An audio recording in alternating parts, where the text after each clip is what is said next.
তো এখন আমরা যশোর বোর্ড 2024 আসা একটা ম্যাথ প্রবলেম দেখব এবং এই প্রবলেমটাও বেশ গুরুত্বপূর্ণ। এগুলো টেবিলালা অঙ্ক কিন্তু বেশ ইম্পর্টেন্ট। তো বলছে 3 মিটার লম্বা এবং এত ক্ষেত্রফলের কোনো তারের এক প্রান্তে এত কেজি ভর ঝুলাইলে 1% দৈর্ঘ্য বাড়ে। তো বিভিন্ন ধাতুর পয়জনস রেশিও দিয়ে দিছে। বলছে 1% বৃদ্ধিতে কৃতকাজ কত। তো দেখো এখানে কিন্তু শুধু কৃতকাজ বলছে, তাই না? তাহলে 1% বৃদ্ধিতে কৃতকাজ, 1% বৃদ্ধি মানে এটা কিন্তু বিকৃতি, তাই না? বৃদ্ধিতে কৃতকাজ। তো কৃতকাজের সূত্র কি? এটা কিন্তু মুখস্থ, হাফ ইন্টু কি Y A delta L square divide by L. এটা কিন্তু মুখস্থ রাখতে হবে, Y A delta L square divide by বড় হাতের। এটা তাহলে কখন? যখন নর্মালি কৃতকাজ বের করতে বলে।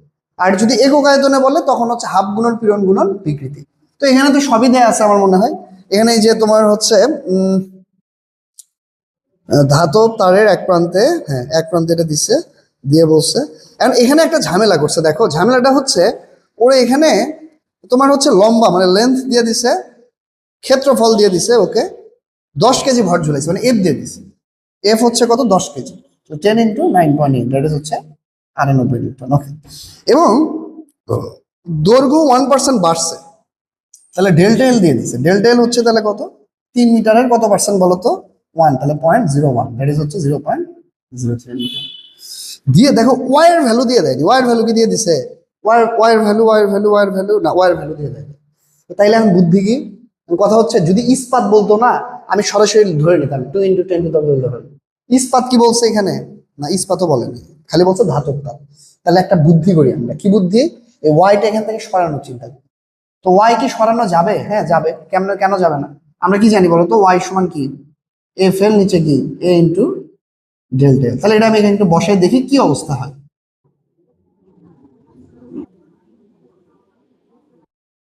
তো দেখো এটা যদি তুমি হিসাব করো, দেখো ও এখানে একটা এ আছে, সরি।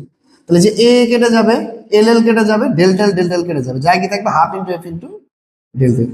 তার মানে এটাও কিন্তু কৃতকাজের একটা ফর্মুলা, খুবই গুরুত্বপূর্ণ। এটাও একটা, এটাও একটা, এই দুইটাই কিন্তু লাগে। তাহলে উপরেরটা হচ্ছে কি, যখন ওয়াই টোয়াই দেওয়া থাকবে, আর নিচেরটা হচ্ছে ফোর্স আর দৈর্ঘ্য বৃদ্ধি, এটা দেওয়া থাকবে। দেখো ডেল্টা এল কিন্তু বিকৃতি না, ডেল্টা এল হচ্ছে দৈর্ঘ্য বৃদ্ধি, আর ডেল্টা এল বাই এল হচ্ছে বিকৃতি। তো আমার কিন্তু এখানে শুধু ডেল্টা এল লাগবে, এই জন্য কিন্তু আমি ডেল্টা এল এর ভ্যালু এখানে বাইর করে নিচ্ছি, নাহলে কিন্তু আমি ওটা জীবনও বাইর করতাম না, কারণ আমি জানতাম ওটা এটা কেটে যাবে, কারণ এখানেও কেটে যায়। তো যাই হোক, এটা কি সব বুঝতে পারছো? এই দুটো সূত্র কিন্তু মনে রাখতে হবে তোমাদের। কখন কোনটা লাগে বলা যায় না কিন্তু, তবে এটাই সবচেয়ে বেশি লাগে। আর এটা জানলে তো এখান থেকে এটা আসাই যায়। তাহলে ডাইরেক্ট গুণ করো, হাফ ইন্টু 98 ইন্টু হচ্ছে এল ডেল্টা 0.03। তো করো তোমরা, দেখো কত হয়।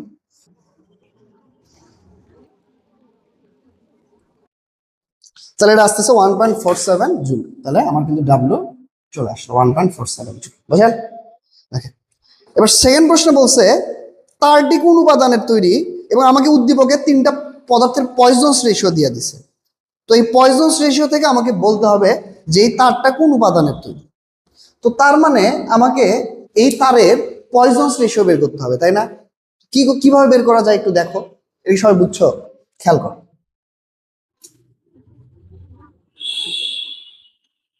তো ঘ নাম্বার, এটা কিন্তু বেশ সুন্দর একটা প্রবলেম। হ্যাঁ, তো আমরা কি জানি পয়জনস রেশিও সমান কি বলতো? উপরে কি ডি ইন্টু কি এল, নিচে কি সরি ডেল্টা ডি। আমরা সাধারণত ডেল্টা ডি লিখি, ডি ইন্টু ডেল্টা এল, তাই তো? উপরে কি এই তোমার হচ্ছে পার্শ্ব বিকৃতি আর নিচে দৈর্ঘ্য বিকৃতি না? তো তাহলে আলটিমেটলি কি এরকম হয়ে যাচ্ছে না? এরকম হয়ে যাচ্ছে।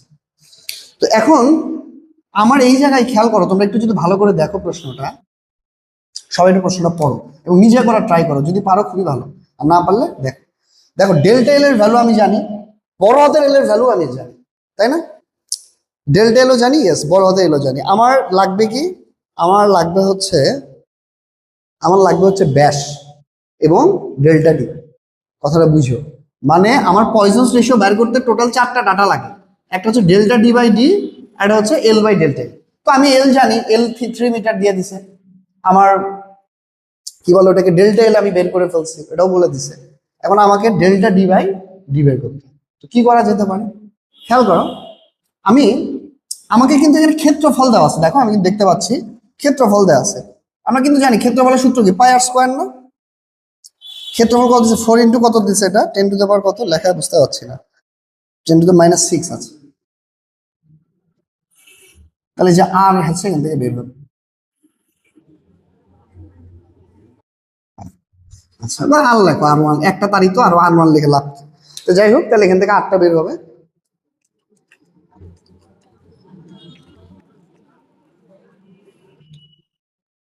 তাহলে 1.12 × 10⁻³ এটা তো আর আমার তো লাগবে ডি, আমি যেহেতু ব্যাস দিয়ে করতে, এখানে কিন্তু আর লিখলেও হয়। কারণ কি, ডি যে কথা আরো তো একই কথা। ডি থেকে আরে গেলে কি উপরেও আমি কি করব, 2 দিয়ে ভাগ করব, নিচেও 2 দিয়ে ভাগ করব না, 2 2 তো কাটাই যাবে একদম, তাই না? তো একই জিনিস। তো যাই হোক, তাহলে এটাকে আমরা যদি 2 দিয়ে গুণ করি, এটা হচ্ছে 2, তাহলে 2.24। তাহলে আমি কিন্তু বড় হাতের ডি পেয়ে গেছি অলরেডি, বড় হাতের ডি পেয়ে গেছি। এখন আমার লাগবে হচ্ছে ডেল্টা ডি। তো দেখো এখানে বলছে বলছে যে দৈর্ঘ্য 1% বেড়ে যায়। উদ্দীপকে বলছে কি 10 কেজি ভর জোড়ালে দৈর্ঘ্য 1% বেড়ে যায়, তাই না? তাহলে বলো তো 1% যদি দৈর্ঘ্য বাড়ে, তাহলে আমার নতুন যে দৈর্ঘ্যটা, নতুন দৈর্ঘ্য তাহলে কত? 3 প্লাস 0.03, এটা ইজ 3.03 মিটার, তাই না? আচ্ছা, এগুলো তো সবাই তুলে নিচ্ছ, তাই না? আমার এখানে আরো কিছু ডাটা লিখতে হবে, তো আমি এগুলো মিশাই দিই। মিটার আর কি দেওয়া আছে এখানে? আর কিছু দেওয়া নেই। তো যাই, এখন আমার নতুন দৈর্ঘ্য আমি বলতেছি এল ড্যাশ, নতুন দৈর্ঘ্য 3.03 মিটার। কেন এগুলো লাগবে? কারণ আমার ডেল্টাটি জানতে হবে। ডেল্টাটি আমি এখনো জানি না।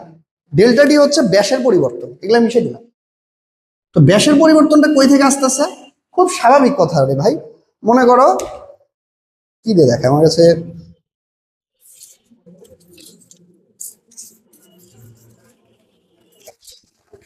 এই যে এই জিনিসটা, হ্যাঁ, এই জিনিসটা মনে করো, এই যে এটা তো আসলে হবে না, তারপর আমি বলি। ধরো এই জিনিসটা হচ্ছে, ধরো এটা একটা সিলিন্ডার, তো এর তো একটা লেন্থ আছে এবং এর একটা কি ব্যাসার্ধ আছে না? তো এটাকে যদি আমি সামহাও এটাকে যদি আমি আরো চিকন করি, তো এটা তো টানলে কি হবে? এটা লম্বা হয়ে যাবে। এটা তো হবে না, বললাম না, কারণ এটা তো ফিক্সড।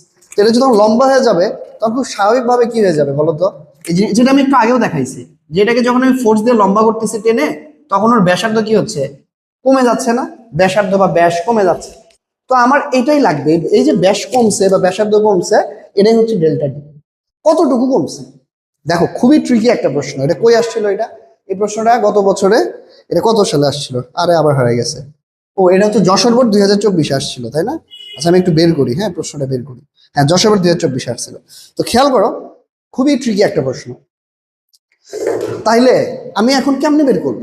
দেখো, এই যে আমি ফোর্স দিছি, টানে লম্বা করছি, তাহলে ফোর্স দেওয়ার পর দ্বিতীয় ক্ষেত্রে ওর কি সেম থাকবে বলতো? ওর কিন্তু আয়তন সেম থাকবে, তাই না? আয়তন কি চেঞ্জ হবে? একটা জিনিসের আয়তন কি চেঞ্জ করা যায়? মানে ধরো এই বোতলটা আমি বিভিন্ন শেপে ধরো ইয়া করতেছি, এটা ধরো আমি এরকম মুছড়াই দিলাম, এর কি আয়তন চেঞ্জ হবে? আয়তন কিন্তু চেঞ্জ হবে না, ঠিক আছে? তো যাই হোক, তো এখন তাহলে দ্বিতীয় ক্ষেত্রে কি আয়তন সমান? তাহলে মানে প্রথম ক্ষেত্রে দ্বিতীয় ক্ষেত্রে আয়তন সমান। তাহলে আয়তন সমান বলা যায় না, ক্ষেত্রফল ইনটু হচ্ছে ব্যাসার্ধ। বলা যায়, অবশ্যই বলা যায়। বা আমি ক্ষেত্রফল ইনটু দৈর্ঘ্য বলতে পারি, ব্যাসার্ধ তো বলা ঠিক না, যেহেতু ব্যাসার্ধটা এখানে লাগবে। আর এই যে এর মধ্যে তো ব্যাসার্ধ আছে, পাই আর স্কয়ার আছে, সো এখানে আর বললে ভুল হতো। তাহলে A1 ইকুয়াল টু কি? A2 তো দেখো এবার খেয়াল করো, মনোযোগ দিও। A1টা কিন্তু আমি জানি, আহা লিখে নে এটা। A1টা কিন্তু জানি, A1 তো দেওয়া আছে প্রশ্ন, যে A1 তো এখানে দেওয়া আছে। A1 দেওয়া আছে কত? 4 ইন্টু কত? কই গেল 4 ইন্টু 10⁻⁶। তাহলে যে A1 হচ্ছে 4 ইন্টু 10⁻⁶, L1 3। এই A2টাই হচ্ছে আমার নতুন ক্ষেত্রফল, আর L2 হচ্ছে কত? 3.03। এবার বুঝছো কেন আমার L2 লাগলো? কারণ ওই যে নতুন যে ক্ষেত্রফল, ওইটা আমার লাগবে। আর নতুন ক্ষেত্রফল থেকে নতুন ব্যাস পাবো, ব্যাসার্ধ পাবো, তাহলে অঙ্ক শেষ। তাহলে এই যেখান থেকে A2টা আমি বের করতেছি সরাসরি, হ্যাঁ। তাহলে আমার হচ্ছে A2 আসতেছে হচ্ছে, দেখো 3.96 10⁻⁶ মিটার। তাহলে এখান থেকে আমি নতুন যে ব্যাসার্ধ, এটাও পেয়ে যাব। তাহলে এখান থেকে কিন্তু R2 চলে আসবে।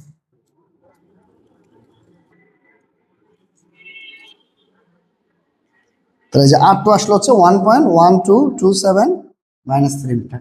তাহলে এখান থেকে আমার কি নতুন যে ডি বা D2, বড় হাতের ডি, ব্যাসকে বড় হাতের ডি লিখছি, তুমি চাইলে ছোট হাতের লিখতে পারো। এটা হচ্ছে আদি আর এটা হচ্ছে শেষ। তাহলে D2 হচ্ছে ইন্টু হচ্ছে 2, তাহলে দেখো আমি কিন্তু ইচ্ছা করে 4 ডিজিট লিখতেছি, কারণ চেঞ্জটা হয়েছে আমার তৃতীয় বা চতুর্থ ডিজিটে যায়। সো এগুলো ছোট ছোট হিসাব যখন হবে, দশমিকের পরে 4 ডিজিট, সবসময় 4 ডিজিট দিবে, বুঝছো? ফিজিক্সে 4 ডিজিট নিলে সবসময় সেফ। ওকে, তো এটা হচ্ছে মাঝখানে কলার সাথে আমার ভিডিও আবার মাঝখানে কেটে গেছিল, আমি খেয়াল করিনি। তো যাই হোক, D2 তে এটা আসছিল, তো আমি কি বললাম 4 ডিজিট পর্যন্ত নিবা। তো D1টা না, আমি হচ্ছে এখানে পরে আমি চেক করলাম, আমার D1 এর ভ্যালুটা একটু হিসাবে ভুল ছিল না ঠিক, আমি ওটা 2 ডিজিট নিছিলাম। তো ওইটা আমি যখন 3 ডিজিট বা 4 ডিজিটে যাচ্ছি, এটা 2.256 আসে। D1 যেটা ছিল, তোমরা ভিডিওর আগে যখন দেখবা যে আমি ওখানে D1 বের করছিলাম, ওইটা আমি হচ্ছে 2 ডিজিট নিছিলাম। তো ওইটা যদি আমি 4 ডিজিট নিতাম 2.256 এরকম আসতো। তো ওইটা আমি একটু ঠিক করছি মাঝখানে। তাহলে দেখো আগে ছিল 2.25, এখন হচ্ছে 2.24, তাহলে ব্যাস কমছে। ব্যাসটা তো কমারই কথা, দৈর্ঘ্য যদি বাড়ে তাহলে ব্যাস কমবে না? তো দৈর্ঘ্য বাড়ছে, ব্যাস কমছে, তাহলে কতটুকু ব্যাস কমছে? এই যে ডেল্টা ডিভাইড করছি, ওই যে বড়টা দেখে ছোটটা বাদ দিচ্ছি। এখন এগুলো সব যদি আমি সিগমায় বসাই দিই, এই ডেল্টা ডির ভ্যালু বসাই দিই, এল এর ভ্যালু, এল হচ্ছে আদি দৈর্ঘ্য, D1 হচ্ছে আদি ব্যাস,